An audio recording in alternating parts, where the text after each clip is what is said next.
because I do 1,300 crunches and sit-ups 4 times a week. What's a dose? Can you translate for us? Winner of the gold medal and the champion golfer of the year is Ernie Els.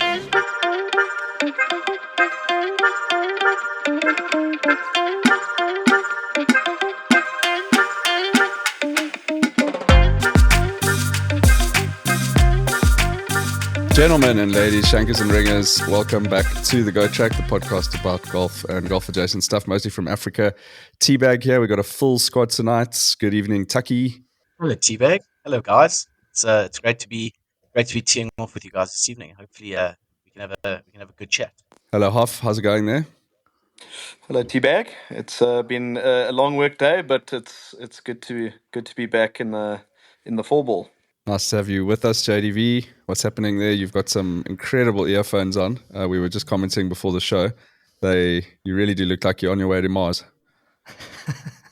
Thanks, T. Yeah, like I said, also very fancy earphones, probably too fancy for me. Got stymied by most of the settings as opposed to being assisted by them. No, they look good, I got to say. And I'm sure you can hear us loud and clear with those things. If you can't, then there's definitely something wrong. It's basically like ASMR. I can feel it's the sound quality is so good that every time you speak, it's like, you know, when they scrape a toothbrush or like what are the other things they do? They like eat ice and the rest of it, and it's meant to. Hoff, you think you've got some? They like tickle a comb in front of the microphone or something like that. Weird shit. Guys, tonight is a session of accountability. We're gonna be reviewing our golf goals for 2024. We set these up in January. We recorded that episode. So if you are new to the podcast, I suggest pausing this episode right about now and going back and listening to that episode, because we went into quite a bit of detail around why we wanted to set ourselves golf goals and what the golf goals were. So myself, JDV, and Hoff. We all set out some very specific goals, which we each going to be going over and checking in to see what progress we've made. Tucky, you are here tonight to ask questions, to poke holes in our defense, and hopefully at the end of the day motivate us to kind of get over the line with some of these goals. But let me start by asking you, since you were not part of that episode, what was your golf goal for 2024? Teabag, I must be honest, didn't set any sort of specific golf goals. I wanted to, firstly, I needed to find a golf club because I got put out to pasture. Well, not me specifically, but we got put out to pasture during the renovation of the Durban Country Club. So that's one goal achieved. I have found a new golf club. So I can't really say that that's a huge achievement, but that has been done. But I guess the one thing that I did sort of have on my mind, and it is still there, is because my golf has not been very good this year. I must be honest. Well, I guess still relative, but I was hoping to break like 85, and I haven't quite managed that yet. 2024, I probably haven't even broken 90 yet, but that's besides the point. But I think that 85 is probably the right number. If I can break 85 before the end of the year, I think I've achieved what I wanted to, and then I'll reset some more sort of specific goals for 2025. It's such an easy setup for you there, Tucky. I mean, you could easily have said one of my golf goals was to join a golf podcast, which would have been so easy to tick off. But anyway, well, you missed that opportunity, and we look forward to holding you accountable next year when we do this again. Guys, I must apologize. I was just telling Tucky before we started, I have been man down this weekend, and I think JDV, I did an episode with you, I think it was last year, when we were talking about the guy who's got the goldfish bowl on his head, that advert for the sinus medication, or I can't remember, was it the goldfish bowl or the lobster? I can't remember which one it is, but that's the guy that I feel like right now. My head's about 5 times the size of the rest of my body. So excuse me, I will try and be as vocally brief as possible. But let's get into it, guys. We're not going to waste too much time. What we're going to do, if you guys are happy, JDV and Hoff, are you guys happy if we each go around and go through all of our we go one at a time. So go through all your goals and just basically give some feedback to the group. And then we can have some kind of interrogation and then move on to the next guy. Does that format work? Yeah, sounds good. Okay, perfect. So I can see Hoff is chomping at the bit there. So I'm gonna throw the mic over to him. Hoff, To the him. let's get the me. into it. Yeah, look, I'll have to start off by pleading my case to the jury for leniency up front, because looking through or remembering the golf goals that I had, it doesn't look good, and I think I need OJ Simpson's lawyer to help me out of this one. But If the golf glove does not fit, you must acquit. yeah, exactly. There we go. Thank you, JDV. But yeah, it hasn't been a good look so far, Teabag. I don't really know which goal to start on, to be honest. As I said, I don't remember all of them, but I will start by what was the number, Jacques, that I needed to finish my home hole? Because it was 8 in a row that I hadn't finished. We said over under you were going to play it 5 times at least, and I think it was, or 6 times, and it was over under whether you finish it more than 5 or more than 50% of the time. So I think we assumed that you would at least get 6 rounds in. Okay, so I've got 2 Cotswold rounds in, and the good news is that I've bogeyed my home hole both times. So I'm on course if I can play 4 more rounds at Cotswold before the end of the year, which is looking a bit steep. That one I'm on course for. But so maybe just Hoff, maybe just explain to people who maybe didn't get the background context of that hole and where that hole is, what you know, and why it's been in your head for so long. So like 3 of the Go Track members, I'm a member at one of the best golf clubs in South Africa, especially better than Gowrie, which is Cotswold Downs, and I happen to live across the little dam, or at the moment, well, it's probably filling up at the moment actually, but it's been pretty dry for a long time, across from the 13th green. So if anyone knows about Cotswold Downs Golf Club, the 13th is a par 5, a dog leg left. You sort of aim between 2 fairly reachable bunkers, and then from there it's a downhill shot all the way down to the green with a water hazard of sorts. As I say, sometimes it's dry to the left, and I live on the other side. My problem last year was, or the last 8 rounds, I think it was, JDV, that we played Cotswold, I got to the 13th. Irrespective of what form I came into the 13th, I would knock one out of bounds right, take some advice from Jacques as to what I'm doing wrong, and then knock a second one further right. And that happened 8 times in a row, which became pretty embarrassing when you get home and your wife says, "Why were you only sitting in the golf cart and I didn't see you on the green?" So that's the kind of background to that golf goal. So the 2 times that I played it in your wife and your son, don't forget that your son will be asking that question soon as well. Well, he's just learned how to point, so I'm pretty sure he'll be pointing at me. Pointing and laughing. Pointing and laughing. In the golf cart. Pointing and laughing. But the 2 times that I have played it, I think the one time I actually had a putt for birdie and 3 putted for bogey, and then the other time it was a 2-putt bogey. So, not too bad actually, Teabag. But in terms of the over/under, I've got some work to do. Well, from what I can tell, the number was 3, JDV. So, are we not just looking for Hoff to finish that hole one more time? Correct. Finish it one more time off, and you've done the over. Yeah. So you've got. Well, I suppose if he stops it now, he's finished it 100% of the time. We didn't factor in that he just wouldn't play it. Yeah. Well, I think we wanted him to try and play 6 rounds, and so we set him at half the time he'd finish it. So I think we're gonna need one more from you, Hoff, on that 13th. 50% of the time it works every time. Okay. Well, that's. I mean, you've done some damage to that goal. Let's hear the next one. Are we? I thought we were going around the room. Okay. So second goal, I'm trying to around the corner. Yeah, around the corner. Second one was playing more golf in Cape Town. A little bit of background. Jacques and I Not opened the a- company Play More Golf. Just Yeah, no. Well, Just it was a the, bit of a company. It was a bit of a company play more golf. It's just you Yeah, didn't so take we opened advantage up an of office it. in Cape Town, and the idea was that, as I spent more time in that office in Cape Town, I would try and play some Cape Town golf.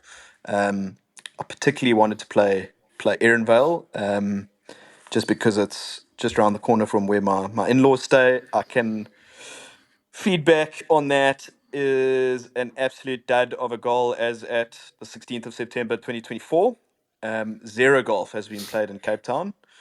Zero golf clubs have been bought for Cape Town, which is probably the most disappointing part of my golf goals, because I mean I'm way better at buying golf shit than I am actually playing golf. Um, so that's probably my most disappointing failure on the golf goal side is not having bought a set of golf clubs for Cape Town. But there's still a few months left in the year, so there's hope still. I was going to say you can get your golf clubs goal on like the 31st of December if you really want it. Just buy a set of golf clubs Yeah. for Cape Town. Pro shop specials.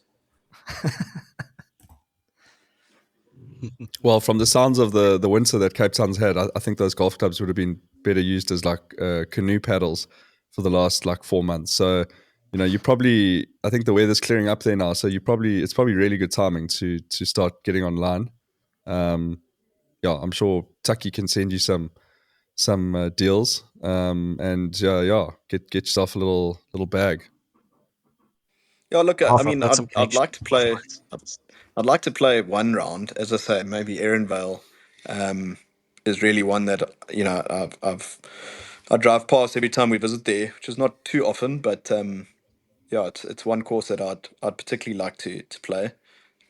So yeah, that's a bit of a disappointing one, but yeah, still a couple of months left to hit that target.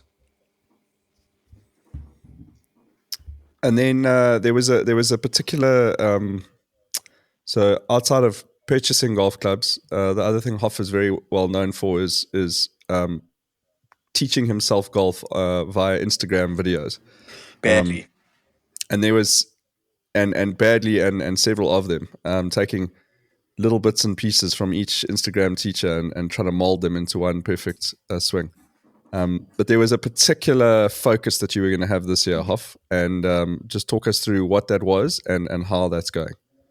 Yeah, so more YouTube than Instagram there, T. YouTube Sorry. gives you a longer video time to Of course. really waste your time further. Of And course, then yeah. obviously YouTube then gives you the would you like to see underneath, which just links you to the next teacher, and do this drill and never hit a slice again in your life is probably something that I just can't get past. It's like a heroin addict. I see that get past, do this drill, never hit a slice again, and I'm like, Never hit it right done. again. I'm in. Hit a draw, gain 15 meters. I know them all, but yeah. So I got sucked into to stack and tilt a couple of years ago. Actually, very controversial method. Controversial probably because it doesn't work. But there's a couple of teaching pros, a couple of teaching tilters and stackers on the tube. And yeah, I thought I'd give it a bash. To be honest, I haven't really played that much golf. I think I've only played 6 rounds this year. But when I have played, I have stuck to it probably 75, 80% of the technique in there. I have been very good this year, teabag, in not watching a lot of golf videos. In fact, I unfollowed probably 8 or 9 of the golf guys that I used to follow just because it was really clouding my mind. So I don't think I'm too far off with that one, to be honest. But then, as Taki says, it's all relative, Is it really meeting your goal if you've only played 6 rounds and you're doing it like 70, 65, 70, 75% of the time? Maybe. I don't know. Taki, what do you think? It seems very eye testy for you though. Hey, Hoff. So like I guess it's I don't know if JDV or Teabag have seen you in action too much this year? Who have you been playing golf with? Have you been sort of stacking and tilting and showing it off Well, I in think front of those guys, or who have you I think the problem is, Tucky, at my swing so shit that even if I change it slightly here and there, I don't think everyone really notices. But maybe Jacques the best person to ask. I mean, No, it started coming right at Amdoni. but I don't know what I'd be looking for, Hoff. To be honest, remember, if you've seen my swing, you know that I haven't really. I'm not a scholar of the golf swing. I might be a scholar of courses and course management, but the swing, I don't know what you'd be stacking or tilting. So I wouldn't know if you're doing it or not. But also, I think the second half of the year, you haven't really been showing that stack or tilt to anyone. Maybe the stack and tilt and the chipping in your garden. Yeah, well, to put it in context, so the reason why I chose stack and tilt is because pretty much swing with my arms, and that sounds like it's normal, but to be a good golfer, you got to swing with your body. And for years, I've tried that, and it just hasn't worked. Like, it doesn't matter what I do, it doesn't matter what videos I watch. I cannot get my body to work. And so stack and tilt is more like an arm kind of swing, where you position your body in such a way that it doesn't really have to move that much. It's basically for really shit golfers or 8-year-olds. It's like the two categories that it sort of serves. Just like what is the 1 minute summary of stack and tilt? Like, can you give me the elevator pitch for it? I don't even know why it's really called stack and tilt. I guess it's because you sort of lean your left hip out, and rather than moving your weight across to your right, you keep 60% of your weight on your left.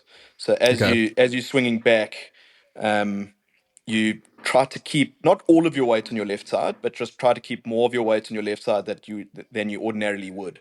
And then for me, that allows my arms to kind of do its thing, come over the top, which it's always going to do, but maybe not to the same extent if I'm using my body or trying to use my body. So that's the logic. Like any other YouTube video, it's probably excessively flawed. In fact, it is excessively flawed, let's be honest. But it's fun. I mean, when you're shooting the kind of scores that I do, it's fun to try things. As JDV will say, just go up there, don't think about anything, and just hit the ball. But that results in like a 90-degree out of bounds to the right, and it's less fun for me to be hitting every driver out of bounds, and more fun to be trying to find solutions. So yeah, we'll carry on down the stack and tilt path, and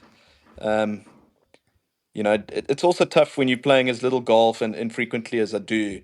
It is quite nice to stick to one principle. And for the most part, it has assisted to a certain extent, with a little bit of consistency where normally I would just be out of a round. I've sort of come back here and there. Didn't seem like it at Amdoni, but Umkomaas, I had those ebbs and flows. So that kind of helped me where I was down and out and looking to walk off the golf course. So yeah, maybe not too bad on the goals as I thought I was. The last goal, I think it was the last goal, and JDV can correct me, he listened to it the other day, was my relationship with the game. Again, like Tucky says, all very eye-testy kind of goals. Probably set them like that intentionally so that I couldn't be held accountable objectively. But yeah, I don't know, JDV, what would you say? You know more than anyone else. It was a torrid relationship to begin with. So, I mean, you were coming off a pretty low base. So I mean, don't you actually have to have a relationship in order to improve it?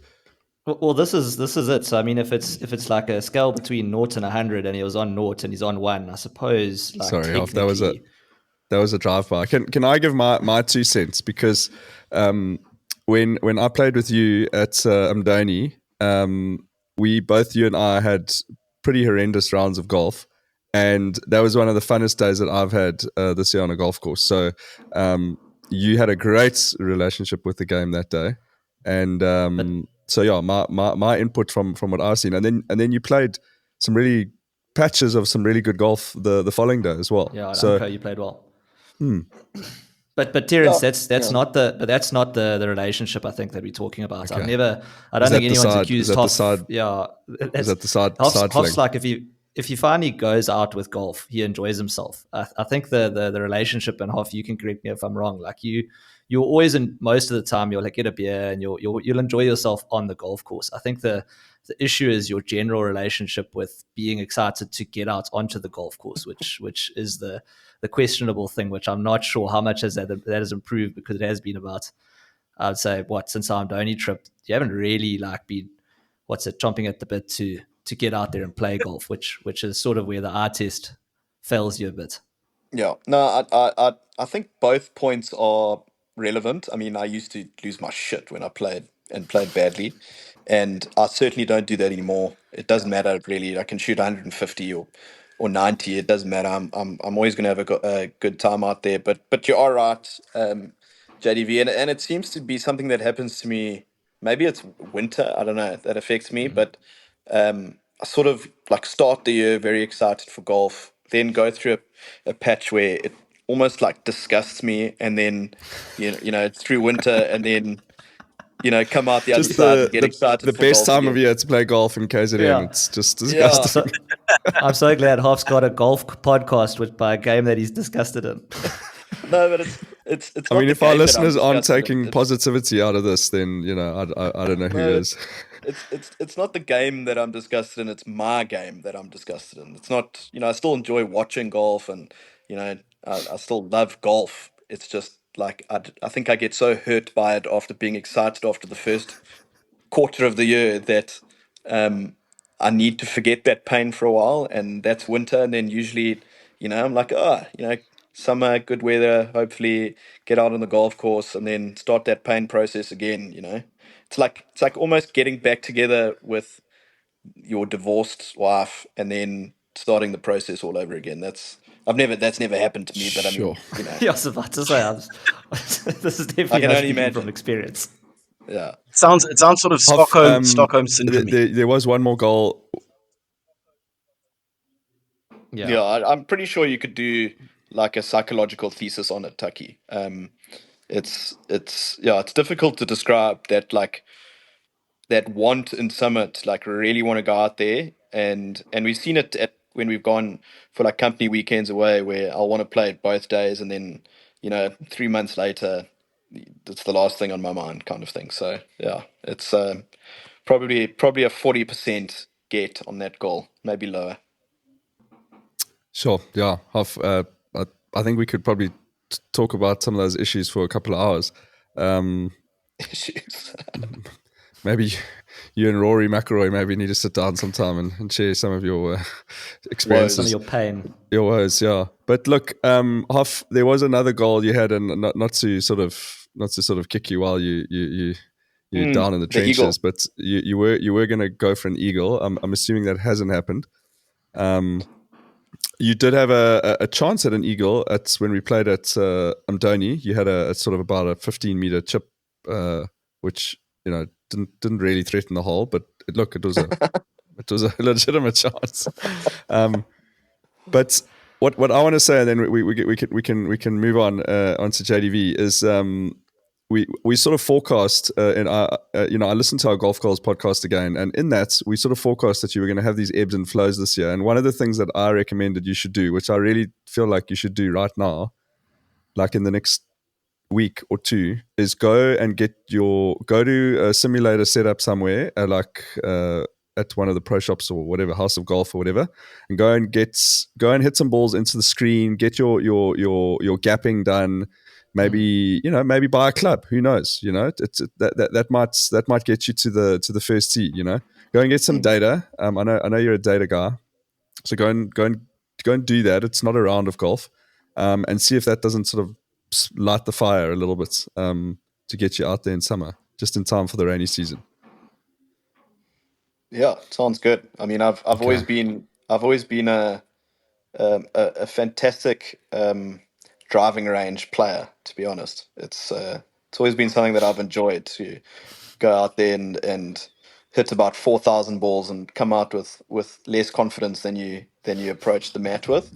But yeah, you kind of forget those slices more on the driving range than you do on the golf course. So yeah, simulated driving range. Nah, Yeah, don't go to the I'll- driving range. Go I'll to get go there. to a simulator. Yeah. I do need a couple of new hybrids, so it's not a bad idea. Yeah. I mean, I'm sure we can find a lunch to do that off. a salesman, 100%. a salesman's dream. Well, sure. That was a wave of positivity. JDV, we're gonna move on to you. Walk us through your goals and how you stacking up against them. Terence, I'm not stacking up well for the opposite reasons to Hoff. I'm like, I can't get less excited about golf, which has meant that my main goals are looking a bit dire. But what I have learned in law school is that, when you're on the defense, you just need to turn it around and go straight onto offense. So I'm going to first start by poking a couple of holes in Tucky's initial outpouring of his golf. Tucky, I'm on your handicap record sheet, and it is a public document. So anyone that wants to search Nick Tatham on the Handicaps Network can find it. So I think there's either a problem with the Handicap Network system, but it's only got 2 rounds here logged for you this year. And one of those is actually, you already hit your goal. You hit an 80 at Gowrie in March. But yeah, 2 rounds, Tucky. That's 80. and I know that there was 100. I know that there was 115 at Durban Country Club that wasn't logged there either. So I don't know. How, No, because I don't know my if we can, no, we it- can I've got a legitimate excuse there. I actually, when I played at the country club, my handicap thing was not working, and it still isn't working. I think I've been logged out, and I haven't been able to log back in. So I've got to backdate those rounds when I get back in. I promise you, I've got it. I've got it in my brain. I can 98 see at Tucky Durban lining Country himself Club. up for. I can see you lining yourself up for the better ball knockouts or for club champs at Cotswold and being like, right, what handicap do I need to get to? Let me just quickly remember all the rounds I've played to input those. So there was an 80 on there. Okay, I still believe that the golf that I was playing in March and the golf that I'm playing in September are 2 almost completely different versions of myself. I might as well just be playing left-handed at the moment. So I still maintain that I need to break 85 before the end of the year. Okay, well that's fair enough. Let me jump into my one. I'll start with and I've actually taken some pictures here. So I've got 5 goals. It was play less golf. It was log rounds on wonder pars, make more birdies than triples. I think I said more birdies than doubles on the podcast, but that was an outrageous goal. I was never going to make that one. So more birdies than triples, and I think that was a fair one. Record my stats and lose weight. I'm going to start with the lose weight one because it was also, like Hoff said, I think maybe I did it on purpose. I didn't actually document my weights at the beginning of the year. So it's an actual eye test thing. So as far as I'm concerned, I've lost weight since January. I can't empirically prove that one way or the other. So I'm going to say What does your wife say? Yeah, she says I'm in the best nick I've ever been in. So I'm thrilled about that. Okay. So I'm going to say I'm on track for the lose weight stat. Okay, let's go to record stats as the next one. And I'm pleased to say that, and the reason I'm going in this order is because the other ones feed off that one. So I'm pleased to say that I have been pretty epic at recording my stats. I think there's only been 2 rounds this year, which I haven't recorded my stats on. So I'm pretty happy about that. All right. And moving on. And JDV, is that your full fairways missed, Everything. greens and Fairways regulation, missed, left and right, up and I record down, which left, side I right. missed the fairway, 100% chips, up and down, sand saves, all of it's been recorded. My other one, just a quick drive-by, was the Wonder Par. Absolutely epic app, which have been pretty woeful at logging my rounds. I was very pleased that Duran said that they had fixed the battery thing, because the first time I did it did chow pretty much my entire battery and I didn't have a charger around. But yeah, I have updated it. I've logged 3 rounds on Wonder Par, which is a 7% success rate. So that's not going particularly well. Which also gives a little indication as to how well my playlist golf goal is going. So I played 58 registered rounds last year, and the goal was to go anything less. So 57 rounds this year would be successful. At the moment, and we are in the second week of September, I have entered 44 rounds. So that's Gee looking whiskers. a bit bad. The race is on. It's looking dire. Plus there's a lot of golf to go. so barring a couple cuts-off lows here in KZN, which rains the course size out, I've got a feeling I might play more So than 58 rounds. you at the moment have recorded more than one round per week. Terence, that's what the system's telling me. I can't say whether that's true or not. It's just a yes or no. It's what the computer says. I'm just reading you what the computer says. The scary thing is that doesn't include Twilight. Yeah, well, this is when it gets really scary because there's a lot of data now in terms of all the stats that I've logged. So it's 630 holes worth of data to see where my game is stacking up, where my game is stacking and tilting. So interestingly, my next goal was to make more birdies than triples. And I'm on 29 birdies for the year so far, and I'm on 29 triples. So we are dead even on birdies and triples. And Terence, that is with 4 birdies in my last 9 holes that I played, which was on Saturday. I managed to have a proper little run. So it was looking pretty dire until I think one of my bigger runs of birdies I've ever had in 9 holes, which brought it to even Stevens. Well, that's a great stat to follow, because you were pretty confident that you felt like you were going to have more birdies, but that it might be tight. So that's super interesting. I wanted to ask you, just out of interest, I wanted to see, Hoff, what would you guess what Jacques' fairways in regulation would be as a percentage? Yeah, I've got it here.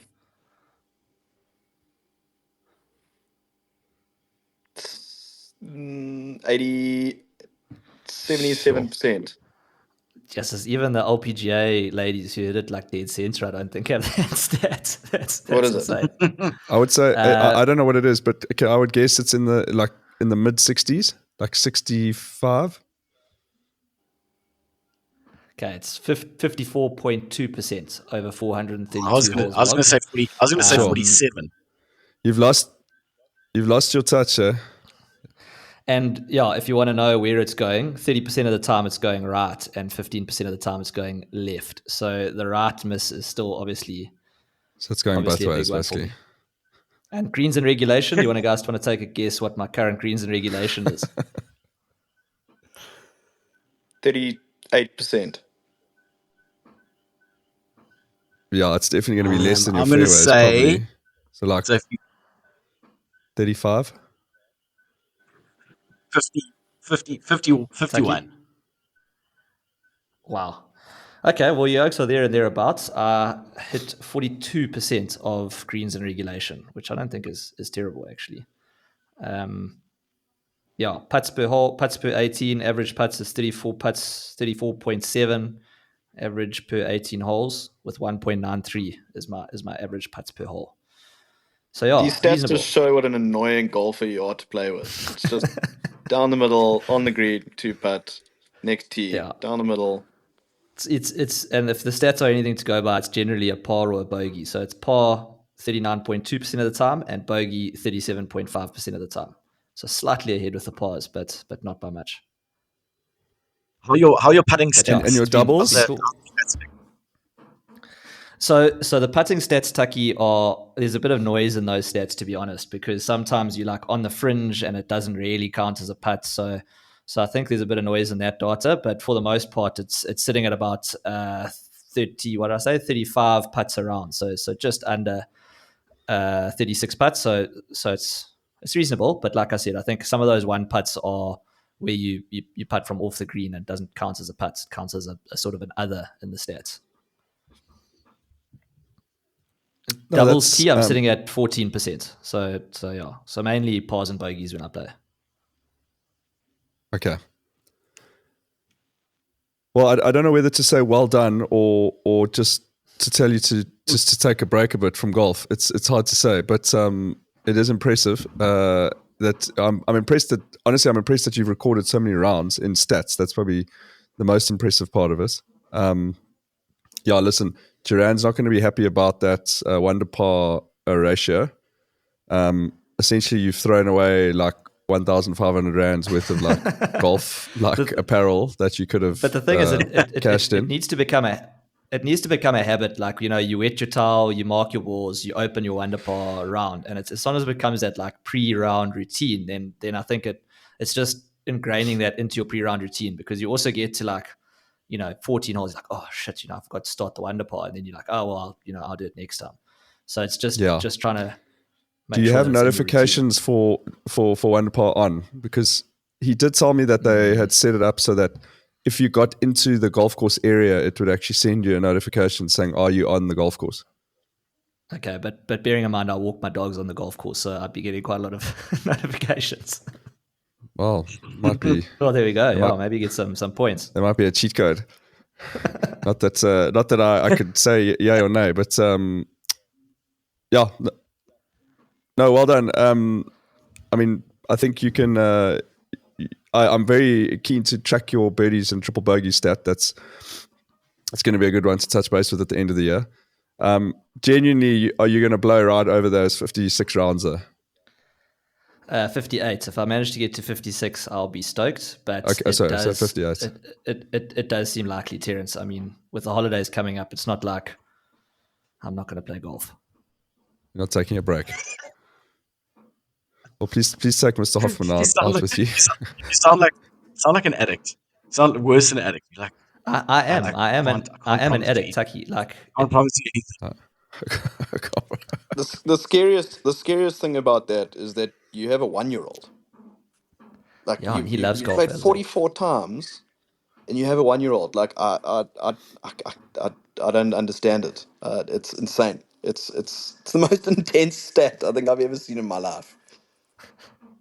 Like, if this was PGA Tour coverage, it would just be like a blurry river with this stat, like, for the entire coverage. That's all we would see. I know what you mean. Like when they show the leaderboard. Yeah. With piano music. Yeah, the most rounds over 2 years for someone with a newborn. Taki, the handicap went down. Looking at, well, I mean, it's sort of stays between sort of a 7 and a 9. So at the moment, I'm sitting at I can tell you now, a 7.3 index, and I think I was as low as a 6.6, and I think at around this year, I was about a 9 was my sort of high handicap.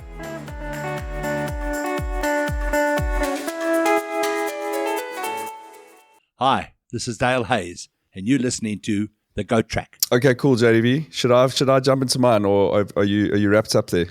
Yeah, I've wrapped up. You do yours. Okay, cool. So listen, I think I had quite a few goals, and I'm not going to dwell on a lot of them, but I will just run you through where we are so far this year. So, starting off, well, my first goal of 2024 was to break 80. I think you guys will remember that. And obviously there was a bit of contention around the fact that I made that goal because I actually broke 80 on the 2nd of January at Mhlali Country Club. So I had already achieved this goal before we even recorded the podcast. So bit of a cheat code. I did say in the pod that I would like to do it again, and that has not happened. So the closest I came was actually at Umkomaas when I played with you guys, where I bogeyed the 18th to shoot 80.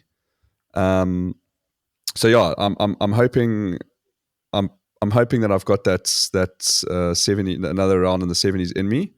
So yeah, so far 2024, I've only played 15 rounds. Obviously, my goal was to play more golf than I did last year. I only played 10 rounds. So yeah, way ahead than I was last year. I've played 10 different courses.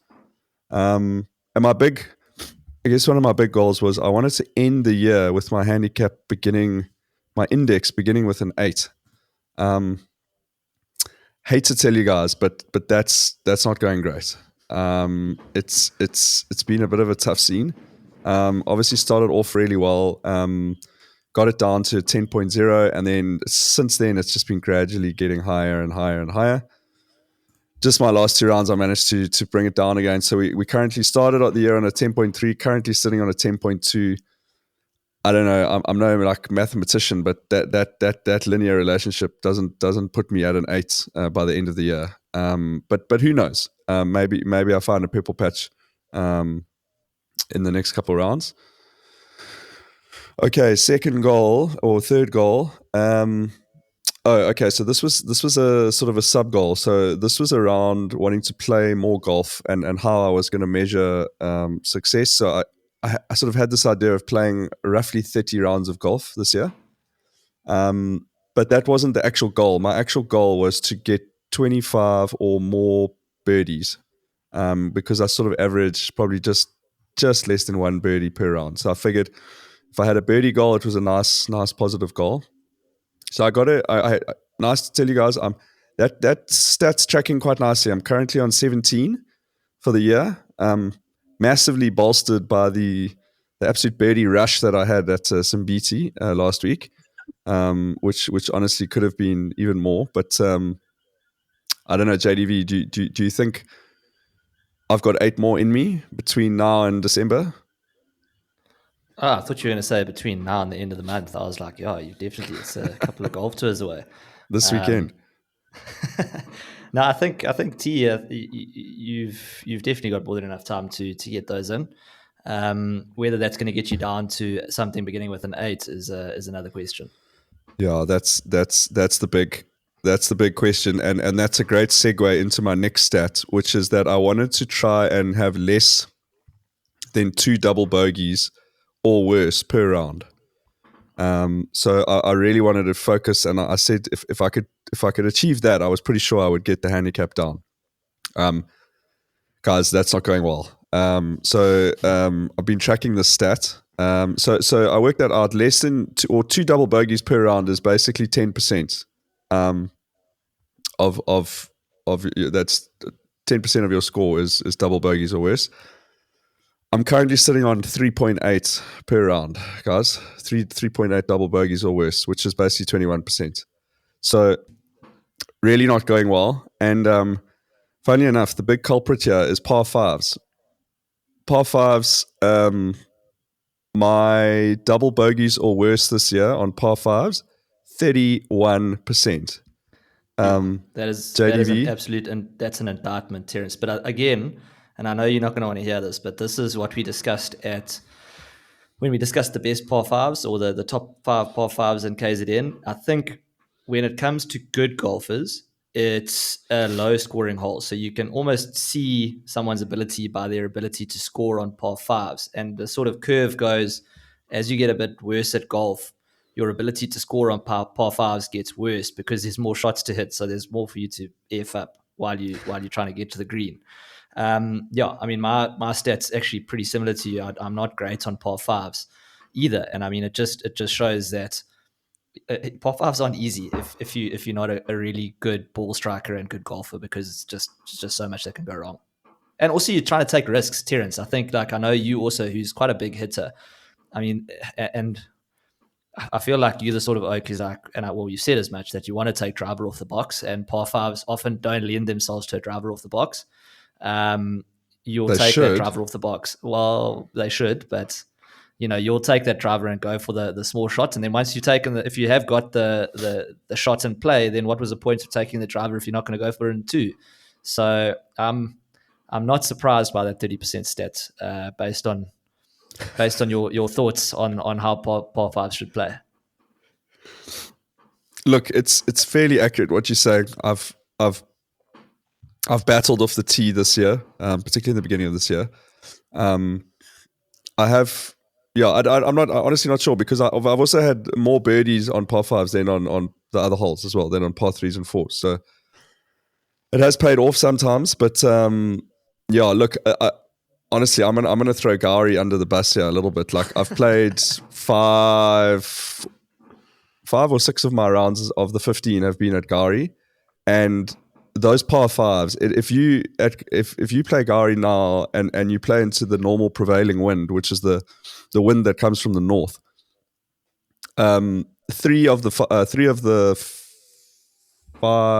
four par fives are into the wind, and they are proper like beasts of par fives. I mean, I know, JDV, you haven't played there yet on those new holes, but the new stroke one on the front nine is a par five with out of bounds all the way down the right hand side.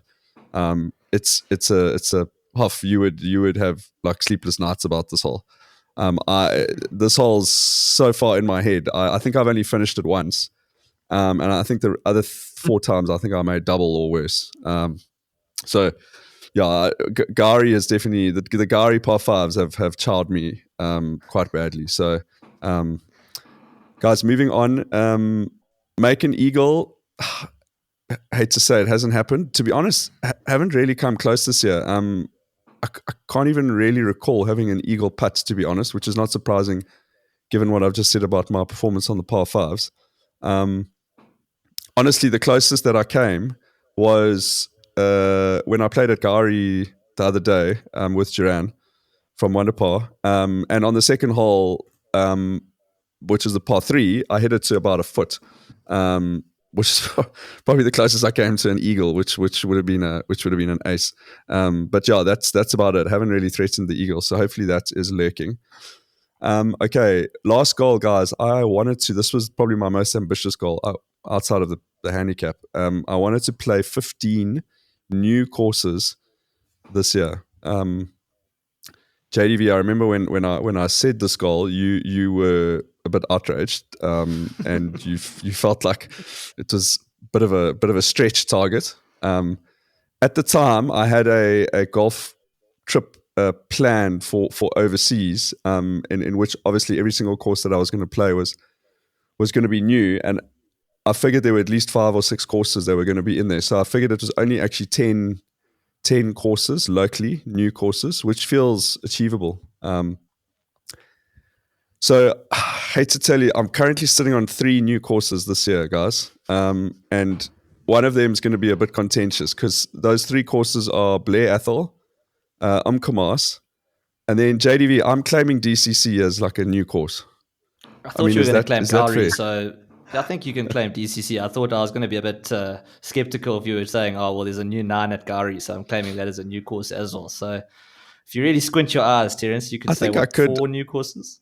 I think I could claim Gowrie because, I mean, technically, it's more of a new course than DCC is, actually. So what have you got? You Fantastic. Said you're battling to get 8 more rounds in, before the end of the year, and that'll put you at, if you play a different course, new course on each of those 8 rounds, that'll put you at 12. So I think that goal is looking like a long shot.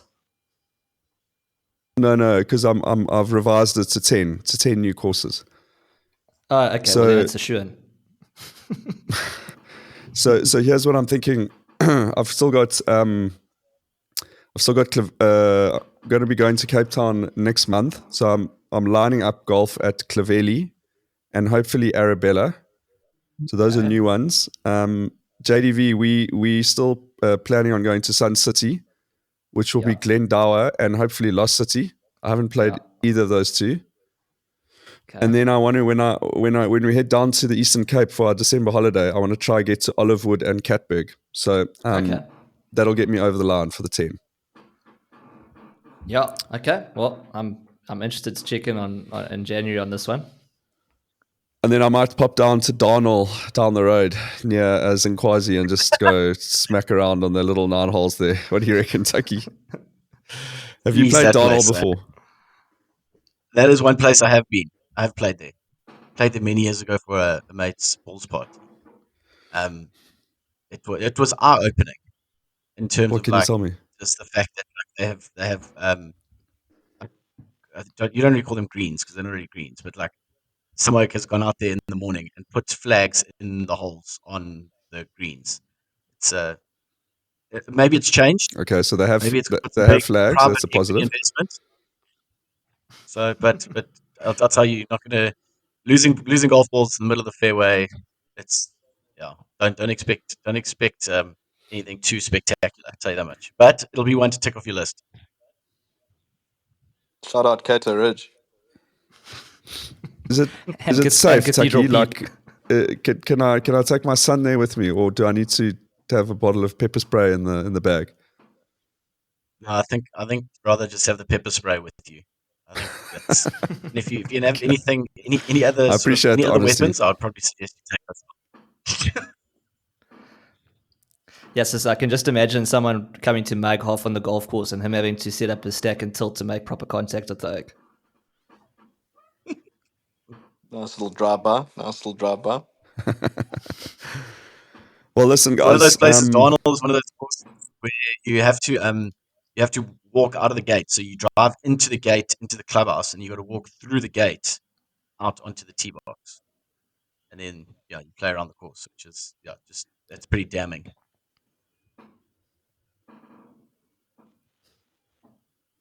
It sounds like a nice community-based golf course. I'm really looking forward to it.